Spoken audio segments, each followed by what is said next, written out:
Silakan duduk saudara. Shalom. Saya bersyukur kita ada di bulan Mei. Ya, dan meskipun keadaan di dunia tidak baik-baik saja, saya percaya kita baik-baik saja di dalam Tuhan. Kita ada sebagaimana kita ada karena Tuhan yang menyertai dan memimpin kita. Tuhan melindungi kita. Sekarang saudara, kita lanjutkan dengan bagaimana kita hidup berdampak bagi dunia ini dengan cara yaitu satu ini, merawat kesehatan jiwa. Ya, di dalam kita harus merawat kesehatan jiwa kita sendiri.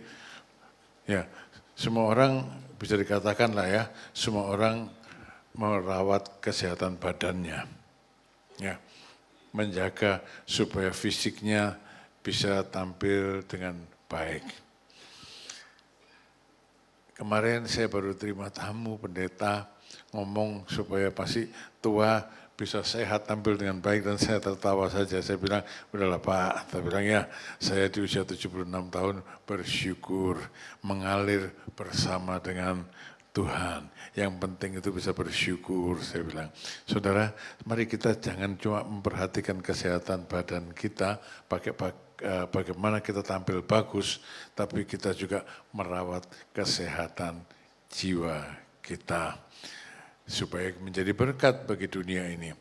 Di dalam surat 3 Yohanes pasal 1 ayat yang kedua, Rasul Yohanes menulis kepada seorang penatua jemaat yang bernama Gayus seperti ini. Saudaraku yang kekasih, aku berdoa semoga engkau baik-baik dan sehat-sehat saja dalam segala sesuatu, sama seperti jiwamu baik-baik saja. Jadi yang lebih dulu mana? Baik-baik dan sehat-sehat dalam segala sesuatu atau jiwamu baik-baik saja? Kalau saya memahami ayat ini, aku berdoa supaya kamu bla bla bla sama seperti jiwamu baik-baik saja.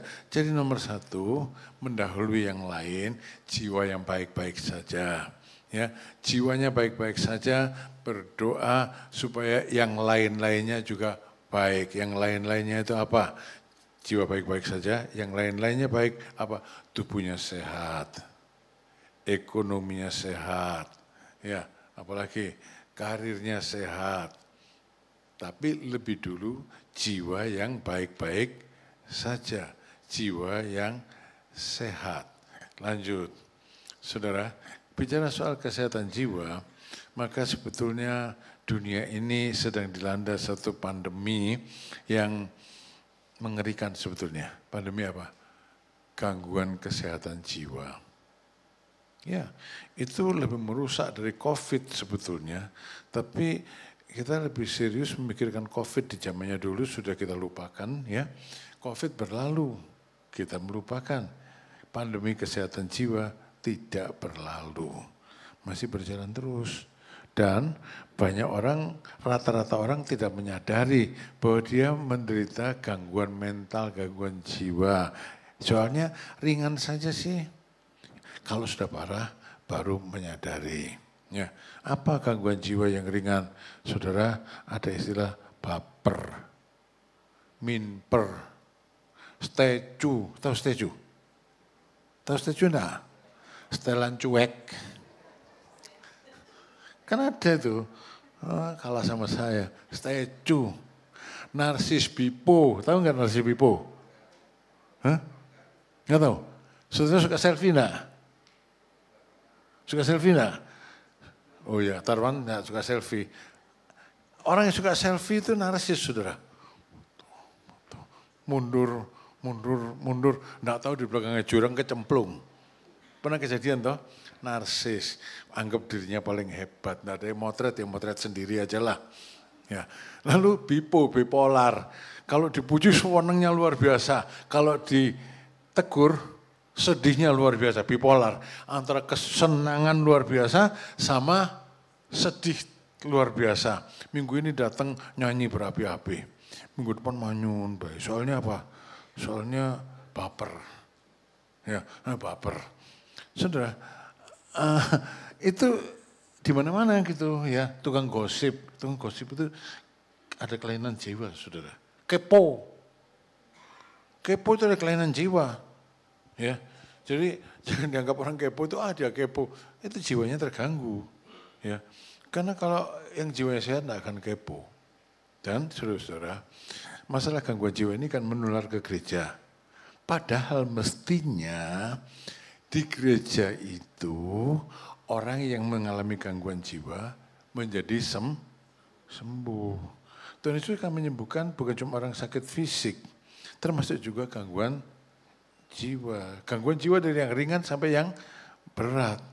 Sayangnya gereja juga sudah ketularan begitu lalu ikut-ikutan orang dunia. Karena banyak yang gitu sudah dianggap normal. Contohnya apa? LGBT itu kan karena banyak orang yang begitu lalu dunia tidak bisa mengatasinya lalu dianggap normal. Atau malah dihina. Saudara-saudara, menganggap normal atau dihina sama-sama menunjukkan sikap demikian sama-sama menunjukkan kelainan jiwa. Karena Tuhan menghendaki kita mengasihi, berbelas kasihan. Ya, orang kan anggapnya karena sudah itu jadi sudah normal. Tidak normal. Itu gangguan jiwa yang harus ditolong, harus dibelas kasihani. Dan di mana? Harusnya di gereja. Harusnya di gereja orang-orang yang demikian ini mendapatkan kesembuhan.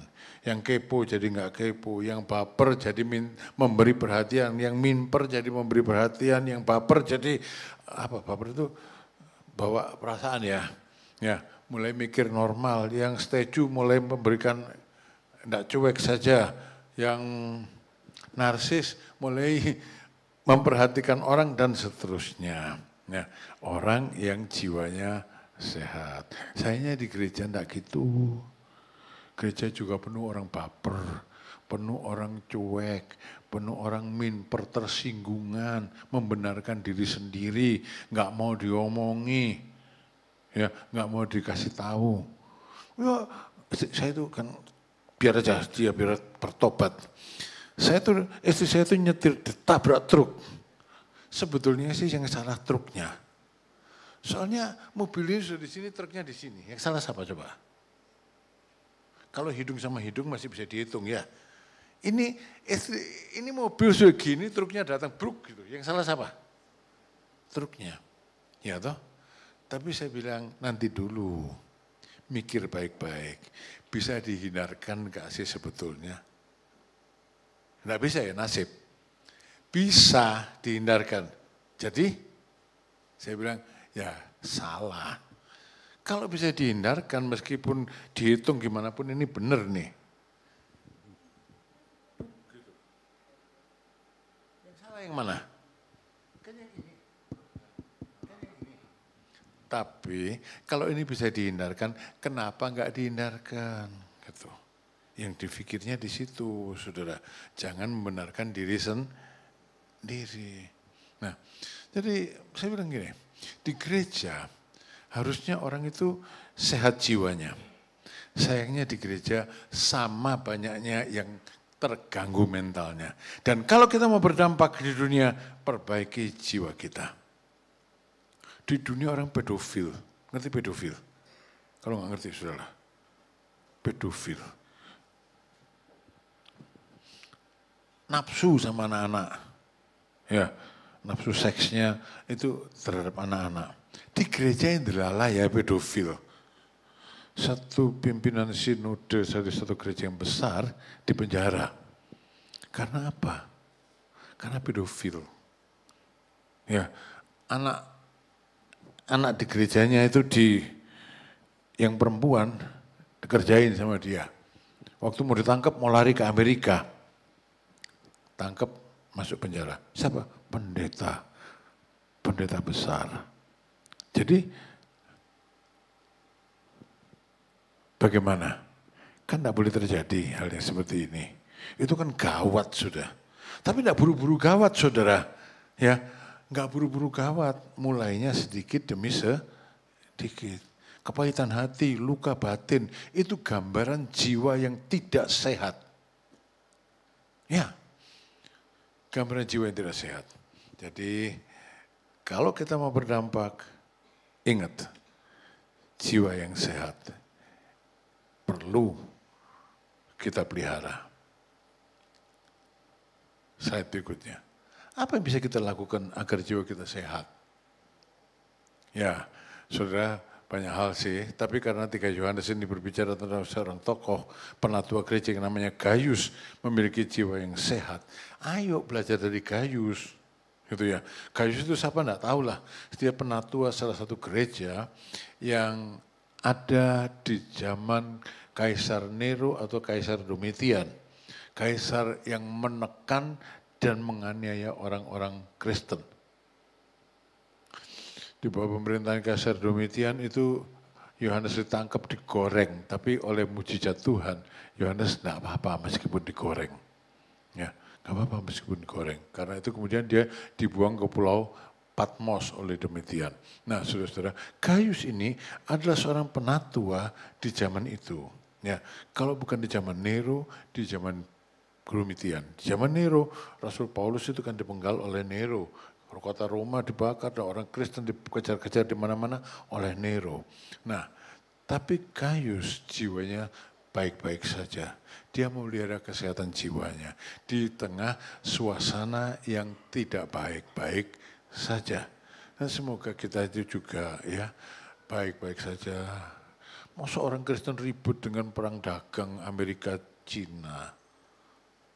Ya toh, aneh saya bilang gitu ya. Aneh kalau orang Kristen ribut perang dagang Amerika-Tiongkok, bukan urusanmu, bukan urusan kita. Ya. Tidak ada pengaruhnya sama kita. Kalau jiwa kita baik-baik saja, kita akan menghadapi segala sesuatu dengan baik-baik saja. Meskipun saya ulangi, segala sesuatu tidak baik-baik saja di dunia. Bagaimana caranya? 1. Ya, slide 1. Gaius hidup dalam kebenaran. Ya, saya tidak menyampaikan sesuatu yang baru. Tapi sesuatu yang sudah saudara ketahui, tapi kemungkinan besar diabaikan, tidak dilakukan. Gaius hidup dalam kebenaran. Rasul Yohanes bilang begini, ayat yang kedua tadi kan bilang gini, ayat yang kedua, dia bilang begini, saudaraku yang kekasih, aku berdoa semoga engkau baik-baik dan sehat-sehat saja dalam segala sesuatu, sama seperti jiwamu baik-baik saja. Lalu di ayat berikutnya dia bilang, sebab aku sangat bersuka cita ketika beberapa saudara datang dan memberi kesaksian tentang hidupmu dalam kebenaran. Orang melihat dia hidup dalam kebenaran. Sebab memang engkau hidup dalam kebenaran.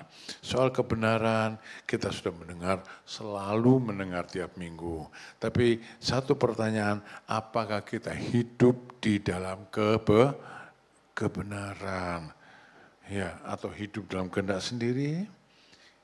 Saudara yang menjawabnya, hidup dalam kebenaran. Ya, slide. Hidup dalam kebenaran itu artinya, ya, saudara tahu, tapi kasih tahu lagi dah. Hidup dalam persekutuan dengan Tuhan Yesus. Sebab Tuhan Yesus adalah kebenaran. Sudah tahu kan? Kalau Tuhan Yesus kebenaran, tapi masalahnya sudah hidup dalam kebenaran belum. Kan masalah kita itu gitu. Tahu banyak, sedikit melakukan. Tidak tahu apa-apa, juga tidak melakukan. Nah, ya saudara, kita perlu sadar. Coba ditengok hatinya sendiri. Aku ini hidup dalam kebenaran atau sekarepku sendiri. Ya. Tuhan Yesus itu kebenaran. Dia kan ngomong, akulah jalan dan kebenaran dan hidup. Saudara pernah diajari tata bahasa Indonesia toh? Pernah enggak? Jadi akulah jalan dan kebenaran dan hidup. Itu artinya akulah jalan, akulah kebenaran, akulah hidup. Betul enggak kalau tata bahasa, akulah jalan dan kebenaran dan hidup. Ya, tata bahasanya kan gitu dalam tata bahasa Indonesia. Jadi Tuhan Yesus itu kebenaran. Jadi kalau ya Gayus dikatakan, aku sangat bersuka cita sebab engkau hidup dalam kebenaran, artinya Gayus hidup dalam Tuhan Yesus. Kan Tuhan Yesus juga ngomong gini, tinggallah di dalam aku dan aku di dalam kamu. Ya, ini satu persekutuan yang nggak bisa dipisahkan sebetulnya. Karena tinggal di dalam Tuhan, Tuhan di dalam kita, luar dalam di dalam Tuhan. Sementara kita akan perjamuan kudus, ini kan berbicara soal roti dan anggur itu kan berbicara soal tubuh dan darah Tuhan Yesus. Menerima tubuh dan darah Kristus, hidup di dalam tubuh, di dalam kebenaran. Ini mengingatkan kita akan iman kita di dalam Tuhan Yesus Kristus. Setiap kali kita makan perjamuan kudus ini mengingatkan kita ya bahwa kita ada di dalam Tuhan Yesus Kristus. Saudara ada di dalam siapa? Ya. Caranya gimana? Imannya kepada Tuhan Yesus itu teguh. Iman yang teguh pada Tuhan Yesus, tidak tergoyahkan. Ya, mati hidup Tuhan Yesus. Kenyang lapar tetap pada Tuhan Yesus. Kerja atau pengangguran tetap di dalam Tuhan Yesus. Hujan badai tetap di dalam Tuhan Yesus Kristus. Tidak pindah-pindah. Ya, tidak pindah-pindah. Ya, ngerti pindah-pindah. Kalau sakit, ya sudah Tuhan Yesus tunggu di rumah. Saya ke dukun dulu. Ya, bukan gitu saudara. Krisis ekonomi, Tuhan Yesus tinggal di rumah. Saya tak ke mana dulu cari apa saja lah ya. Kalau pinjol tidak usah keluar rumah, tinggal pencet HP. Hah? Ya, nah begitu. Tapi ini enggak saudara, imannya teguh. Di dalam Kolose pasal yang pertama, ayat yang ke-22 dan seterusnya dikatakan supaya engkau teguh berdiri dalam iman yang telah diajarkan kepadamu. Jangan mau digeser dari pengharapan iman, dari pengharapan Injil yang telah kamu dengar. Apapun yang terjadi, tetap percaya pada Tuhan Yesus. Itu namanya iman dalam Tuhan Yesus. Ya, iman dalam Tuhan Yesus. Kedua, bertekun membaca, mendengar, membaca dan taat pada firman. Wes tahu toh sering didengar. Tekun dalam doa, tahu toh sering didengar. Masalahnya sudah dilakukan apa belum? Nah, kalau belum, podo ae sama nggak tahu. Dan saya takutnya orang Kristen itu tahu tapi belum toh.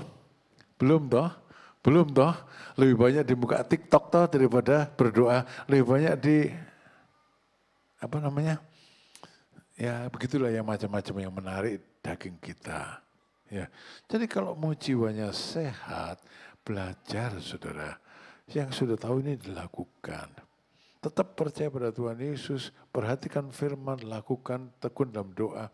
Dan kalau orang Kristen hidup dalam keadaan demikian, dia betul-betul berdampak pada dunia yang sedang sakit jiwa ini. Kenapa saya katakan gitu? Jemaat di Yerusalem yang jumlahnya semula hanya 3.000 orang, dalam waktu 15 tahun, dia menjadi separuh penduduk Yerusalem. Kenapa?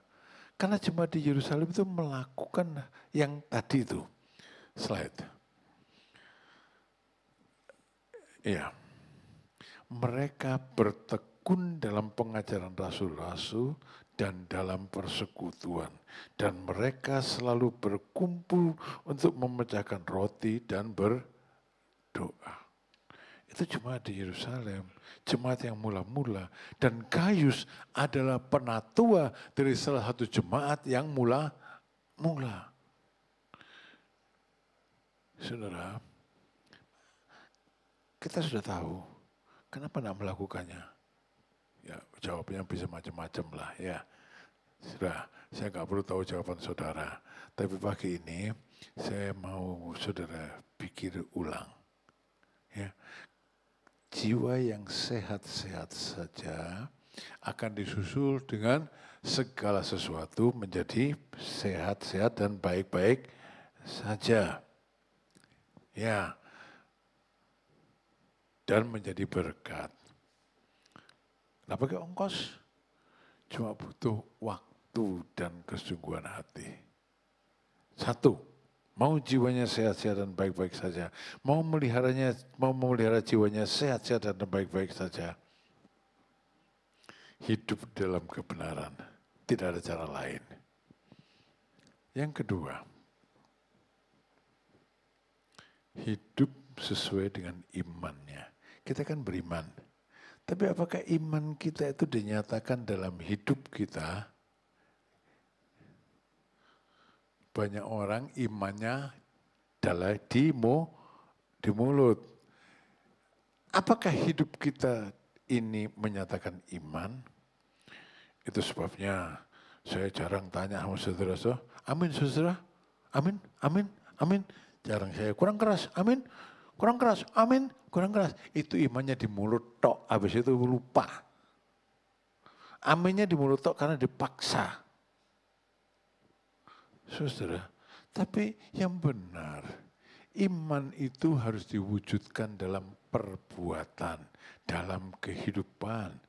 Ayat ini berkata, ayat yang keempat, 3 Yohanes, saudaraku yang kekasih, engkau bertindak sebagai orang percaya, di mana engkau berbuat segala sesuatu untuk saudara-saudara, sekalipun mereka adalah orang-orang asing. Sekalipun engkau tidak kenal mereka, tapi engkau berbuat sesuatu untuk mereka. Maksudnya apa? Kalau berbuat sesuatu untuk orang-orang asing ya berarti menolong. Ya, menolong. Ya, tindakan iman. Tidak kenal sih? Tindakan iman. Ya, slide berikutnya. Gaius ini bertindak atau hidup sesuai dengan imannya. Apa artinya bertindak sesuai dengan imannya? Berarti dia bertindak dan hidup dalam lingkup ini. Segala sesuatu mungkin bagi orang yang percaya. Dan iman itu yang menjadi dasar bagi Gaius untuk melayani orang-orang perantau yang datang lewat di gerejanya, di jemaat yang dilayaninya. Gini saudara, di masa itu belum ada sosial media. Apa yang terjadi di sana, mungkin baru kedengaran di sana itu butuh waktu lah, butuh waktu panjang. Apa yang kalau sekarang terjadi di Jakarta, sekarang juga kita bisa tahu toh. Sekarang juga kita bisa tahu sekarang. Zaman dulu, saya ingat itu tahun 65, pada waktu pemberontakan G30S, itu saya kan di Malang. Mereka tuh cuma bilang gini, kasak kusuk saya dengar ada peristiwa di Jakarta, apa ya? Ada peristiwa di Jakarta. Itu kami di Malang itu baru jelas tahu G30S itu, sekitar 2 hari setelahnya. Tapi kalau sekarang kan tahu sekarang juga. Itu tahun 65, apalagi dulu. Nah, di zaman itu, surat ini ditulis kurang lebih di zaman Kaisar Nero atau di zaman Kaisar Domitian. Kedua kaisar ini jahat dan menganiaya orang Kristen. Orang Kristen ditangkap, dianiaya, dibakar, diadu dengan binatang, dan seterusnya. Kaisar Nero, Kaisar Domitian. Nah, saya tidak jelas yang mana ditulis peristiwa Gaius ini, tapi di dalam Alkitab dikatakan mungkin ditulis di zaman pemerintahan Kaisar Nero atau Kaisar Domitian. Akibat penganiayaan itu, orang Kristen itu kan pada lari semburat sembunyi, saudara. Ada yang pergi jauh dari pengejaran orang Roma dan seterusnya lah. Pokoknya mereka itu kemana-mana, beberapa pergi sambil bersaksi, kan memang begitu orang Kristen zaman dulu, pergi sambil memberitakan Injil, lari pokoknya. Dan mereka itu mampir, beberapa dari antara mereka itu mampir ke gerejanya Gayus. Nah, di gerejanya Gayus ini ada Gayus, ada juga namanya Diotrepes. Diotrepes, wah, jangan terima. Ini berbahaya buat kita. Pokoknya enggak mau. Itu pernyataan jiwa yang tidak sehat. Nanti kita kena getahnya. Pokoknya enggak mau. Nanti kita kena getahnya. Itu pernyataan jiwa Kristen yang tidak sehat. Tapi Gayus beda. Dia melakukan tindakan iman. Orang-orang yang datang ini, siapapun mereka, orang-orang yang lewat ini, siapapun mereka, dengan tindakan imannya, Gayus menolong. Gayus menolong. Tidak pakai pikiran, ini orang benar apa tidak benar. Pokoknya dia lihat orang berkebutuhan, dia menolong. Orang berkebutuhan datang sebagai sebagai saudara, dia menolong. Saudara-saudara, kita bisa melakukan itu sebetulnya. Dan saya rasa kita pernah melakukannya, tapi tidak tahu masih terus melakukannya apa enggak. Ya, tapi perlu kita belajar, saudara. Tindakan iman menyambut orang yang ketemu sama kita dengan iman, berarti Tuhan mempertemukan dia dengan aku. Bukan kebetulan.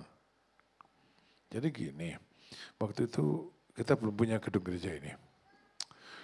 Masih COVID. COVID itu kalau kita ibadah hari Sabtu rekam untuk minggu online. Di sini ngerekamnya itu. Ini kan dulu ruko sendiri ini. Ya, Sabtu biasanya. Minggu di anukan ke jemaat. Nah, kantor gereja di sini di lantai Berea itu di lantai bawah. Tidak seluas itu. Saudara lihat ada tiang ya di situ ya.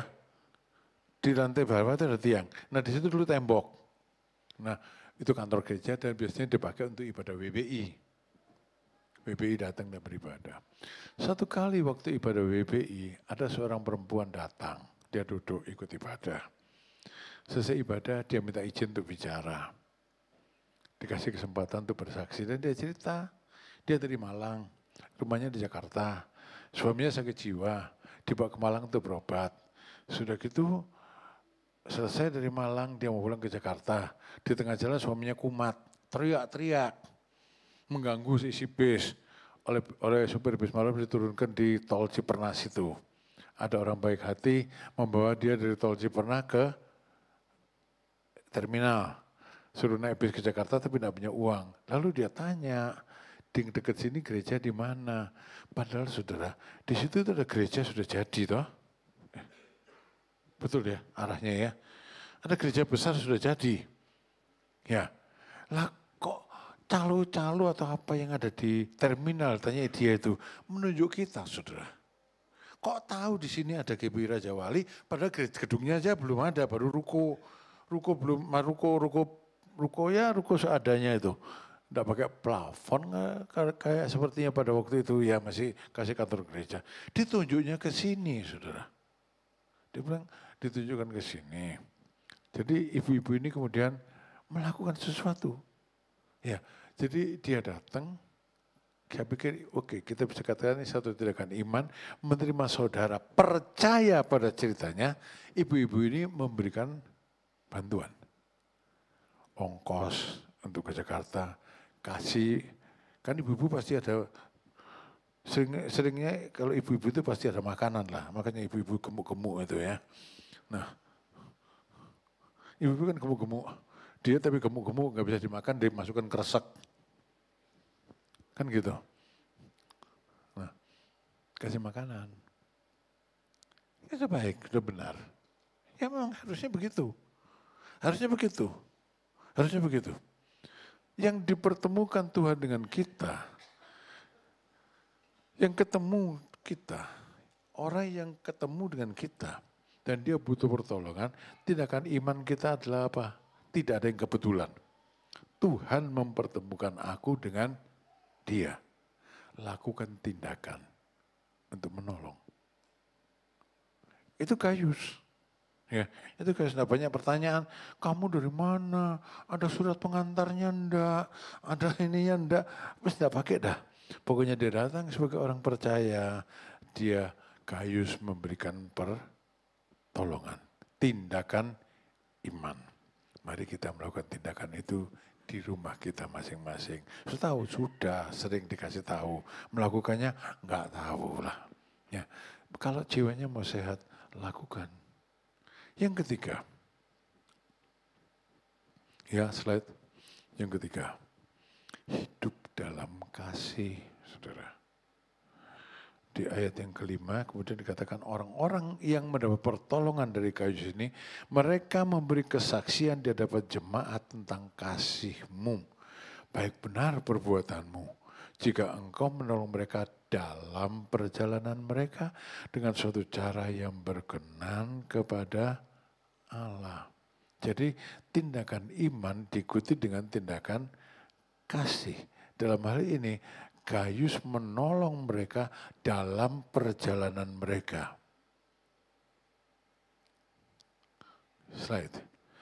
Jadi dalam hal ini saudara-saudara, Gayus telah bertindak sebagai penjaga saudaranya. Walaupun saudara seiman itu tidak dikenal sebelumnya, punya hati peduli, care, peduli. Ya, jadi gini saudara, orang yang datang itu ditolong toh. Saya tahu ternyata dari cerita itu, oh suaminya ditinggalkan sebentar ya. Iya, ditinggalin di situ. Di situ kan ada got, ada pagar itu. Memang saya ke sini saya lihat ada orang lagi duduk di situ. Nah, suaminya tinggal di situ. Nah, selesai dari sini, dia ruku pojok itu kan kosong sampai sekarang. Dia duduk sama suaminya, dia makan karena dikasih makanan ya. Saya lewat, dia lihat, oh makan, ya sudah puji Tuhan lah, sudah dikasih makan. Wis. Tapi kalau saya punya tindakan kasih, saya kan berhenti. Kan tadi ceritanya suaminya sakit jiwa, stres, teriak diturunkan. Kalau saya punya tindakan kasih, maka hari itu saya akan turun. Saya kan dokter. Paling tidak jelek-jelek ini tahulah ngobati orang stres sedikit ya, tahulah, tahu. Ya, dulu ada pasien gila dari Mandirancan itu pasti ke rumah, tunggu saya, obatnya pasti dari saya. Ya, bisa lah ngobati gitu. Tapi saya tidak punya tindakan kasih, cuma melihat dia, oh ya sudah dikasih makan, sudah itu, udahlah selamat jalan ke Jakarta dalam hati saya. Mestinya kalau saya punya tindakan kasih, saya akan bertindak sebagai orang Samaria itu. Orang Samaria itu mengasihi sesama apa namanya? Sama manusia. Ini sama saudara. Orang Samaria, tahu ya orang cerita orang Samaria yang baik hati ya. Dia kan turun dari keledainya, dia lihat orang tergeletak, luka-luka, telanjang, dia turun, dia obati, dikasih makan, dikasih minum, dikasih pakaian, sudah itu dia bisa tuh, saya kan sudah menolong, sudah menolong, sudah itu, ya sudah istirahat dulu ya, nanti lanjutkan perjalanan, sekarang saya pergi, itu sudah menolong toh, udah menolong tapi tidak ada kepedulian. Tidak ada tindakan kasih. Orang Samaria ini mengasihi sesama manusia dengan cara. Setelah orang ini ditolong, diobati lukanya dan sebagainya, dibawa ke tempat di mana dia bisa dirawat. Ya, diongkosi. Nah, harusnya kan gitu. Terus terang, saya nggak kepikiran itu. Ya, harusnya kan gampang. Saya turun, oh ini bapaknya ya, diajak ngomong, ngomongnya ngaco, oh ya wis, mari kita antar ke puskesmas, mari saya antar ke rumah sakit tentara, situ saya banyak kenalan, ya, sudah, kan lumayan toh, ya Pak Heru ya, daripada tinggalin di situ aja, toh sudah dikasih uang, kasih makan, Loh, harusnya kan begitu sih. Kalau kita punya kepedulian, tindakannya kan ada. Seperti orang Samaria tadi. Dibawa ke tempat di mana orang itu bisa dirawat. Ya repot lah, ya memang repot. Ya memang repot, tapi itu adalah tindakan kasih. Ya, terus terang saya mikir khotbah ini, saya pikir, aku dewi biyen, ya kok gak kenapa saya enggak bertindak turun nolong orang itu. Tadi bawa ke puskesmas di situ, tadi bawa ke mana? Ke rumah sakit di situ supaya mendapat pengobatan yang benar. Ya, supaya mendapat pengobatan yang benar. Enggak, kita kadang-kadang cuma, ya sudah gini aja, selesai, pokoknya saya sudah nolong. Enggak boleh, saudara. Kalau kita mau punya jiwa yang sehat, kita harus punya kepedulian kepada seseorang. Kalau nolong, jangan tanggung-tanggung. Sebisanya tolonglah dia. Ya, sebisanya tolonglah dia. Kalau seorang tidak punya kerjaan, krisis ekonomi, ya kasih kerjaanlah sebisa-bisanya. Gitu ya.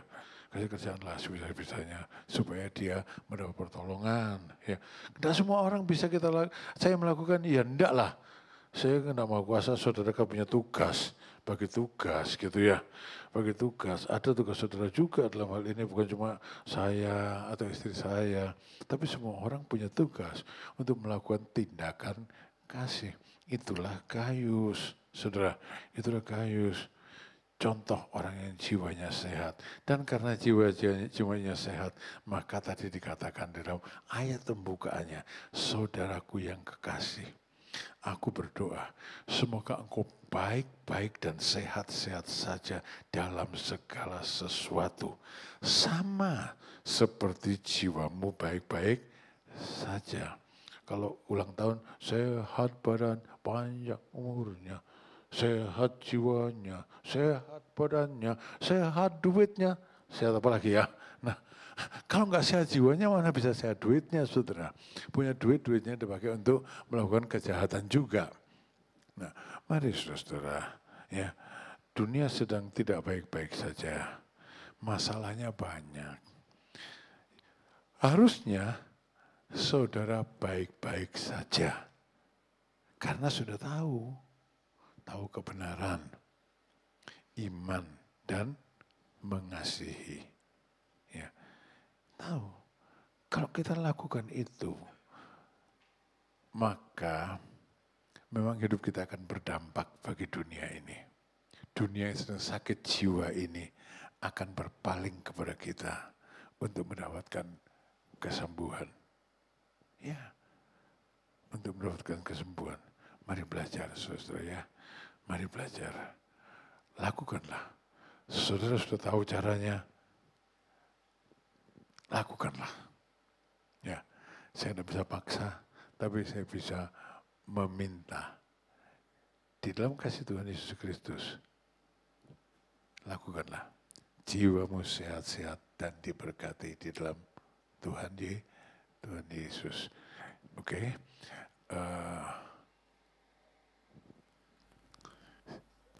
Sekarang mari worship leader, singer, pemain musik kita masuk ke depan. Saya akan lanjutkan dengan perjamuan kudus.